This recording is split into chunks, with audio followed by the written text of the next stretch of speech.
The NCAA finally broke Brendan Sorsby. Let's get into it. This is Robbie Pruitt with the Bayou Breakdown. If you guys have any thoughts, share them in the comments. I'll get to them as soon as I can. Let's get into this. So, Brendan Sorsby, Cincinnati quarterback, transfers to Texas Tech. Plans to spend, his 2026 season there. Also expected to be one of the top prospects at quarterback in the 2026 season, college football season, and in the draft. The NCAA said no because he got caught gambling on his own team in which he played on. So here's the twist, though.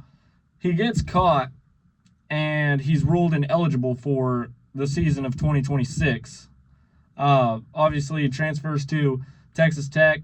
When he gets to Texas Tech, he gets a local judge out of Texas, Houston Cougar judge, not a Texas Tech judge, a Houston Cougar graduate.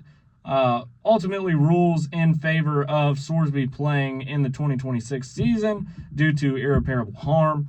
So everybody expects Brendan Sorsby. So a week or so goes on that Brendan Sorsby is expected to be the starter of Texas Tech for the 2026 season.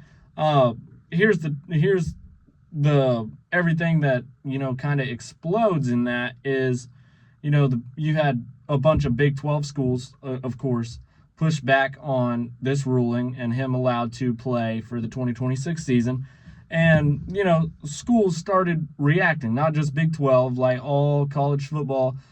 You had creators, lawyers, analysis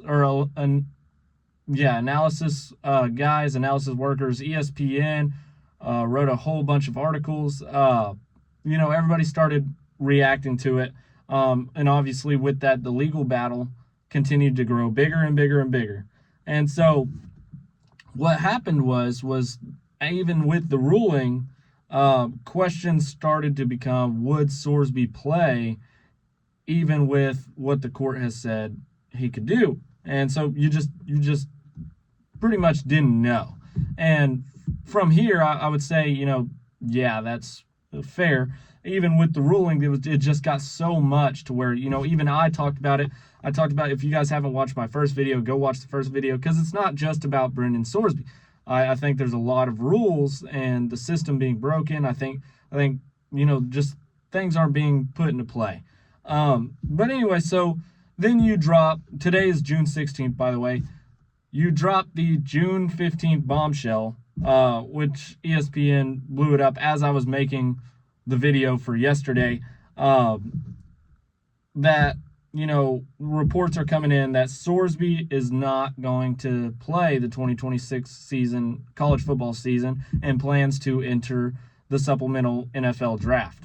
If you don't know what the supplemental NFL draft is, you take, future draft picks, and you pretty much bid to who the highest team bidding is, and you get picked based off that. If teams bid, he also comes out and says he's now withdrawing the lawsuit. Crazy after it got that big for him to be able to just withdraw the lawsuit. But also Texas Tech came out and said now no matter what he decides to do, he is not going to be a part of the 2026 Texas Tech college football season. And that was kind of a big, deal. He wasn't going to be a part of the team at all for 2026, no matter what he decides to do. But I think the fact that a player can go from ineligible to court-approved starter to entering the NFL supplemental draft, I think just goes to show how broken the system is. It really doesn't matter what your opinions were on the whole ordeal. If you thought that what had happened with the court ruling prior to this was, whether you thought it was okay, whether you thought, maybe there should be some more, punishment, no matter what your opinion is, I think it still goes to show how broken the system is. So my, initial thought to this is, wow, that's wild that a player could just go and do this. And I tend to sit here and I think, what teams would go into the supplemental draft and pick him. What are their needs? I stand by what I said in my video on the NFL quarterback problem. I think as far as this year goes, I think that the NFL has some pretty good quarterbacks playing this year. I don't think they're franchise guys. Obviously, you see my video. But I don't know exactly who is looking for a Brendan Sorsby type quarterback this year.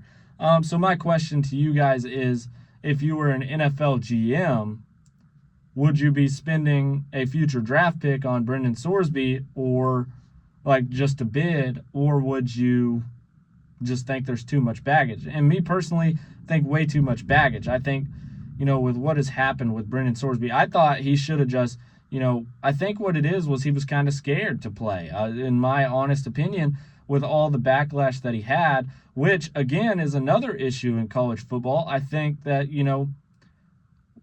they have to be okay once something is finally said and done. Like, if something is said in college football, you get a bunch of people that have an issue with it, and then it leads you into, other people now choosing to do other things, even though college football is saying this or that, and, this rule's in place, but a bunch of people don't agree, so they're just going to go ahead and do what they want anyway. And so I think that is an issue, not Sorsby's issue, but I do think that kind of scared him off a little bit. Okay, well now, you're going from Cincinnati to Texas Tech. You're going to play a bunch of Big 12 schools. You're probably going to have a couple of big-time schools that you're going to play. If you make the playoffs, you're also going to play, some SEC schools or Big 10 schools. And just big-time schools, this is a big-time deal. And with the scrutiny that you're under at this point, boy, that would make for a horrible road game. You know what I mean? But I think that also is going to carry into the NFL. I don't think it stops there, but I think that is the reason as to why he didn't go and go ahead and play. But I think he should have. And the reason I think he should have took his, licks while he could. Also, I think, it was already court ruled. You already went through all this trouble. Now it just is going to look like to NFL GMs that you're going to take this really far and realize maybe it's not what you wanted and then go out of it. No, you've got to stick with something 100% with NFL GMs. As a Saints fan, we've all heard Jordan Tyson's interviews where, he was absolutely tested and questioned with lies that they knew were lies, trying to catch Jordan Tyson into lies. To see, if he was going to say something, is he going to stand by it 100%? Because if he's not, we don't want that guy. Even if you're messing up, you stand by it 100%. Now, whether, I believe that was a big mistake, but I think what broke Sorsby, I think, is also breaking the NCAA, whereas, okay, well, shoot, now here it is. But even though here it is, it still isn't, because he then can just go and leave. Okay, well, now what? Like, were we right? Were we wrong? It doesn't really show, or doesn't really make the NCAA take accountability for what they have done. And I think that's a big deal, is accountability in the NCAA. I think they have to start taking some more steps in the right direction to kind of right this ship that has went sailing way, way off the beaten path. And the NCAA is just kind of in shambles now. But to answer the question, for me, I would like to hear your guys' opinions in the comments below. But for me, no. If I'm an NFL GM, even if I have the worst quarterback in the league starting, I'm still not going for Sorsby. Maybe, even as long as the bid's higher than a fourth-round pick. If it's lower than a fourth-round pick, maybe I do consider throwing in, a fifth at Sorsby or something like that. But, I'm not going to go throw something like that at a player that I don't know if I really want on my team. It would be a really questionable thought even at a fifth-round pick, do we really need or want this guy? Is there someone coming in next year? What could we do? And I think that might lead Sorsby to be, just a free agent for all time. I don't know, not all of time, but I definitely think for a while. I don't know how this supplemental draft's going to go, but I'd like to hear your guys' comments. If you were an NFL GM, would you be spending a future draft pick on Sorsby, or would you be saying there's too much baggage? Let me know in the comments below. I'll get to them as soon as I see them. Thank you guys. Peace out.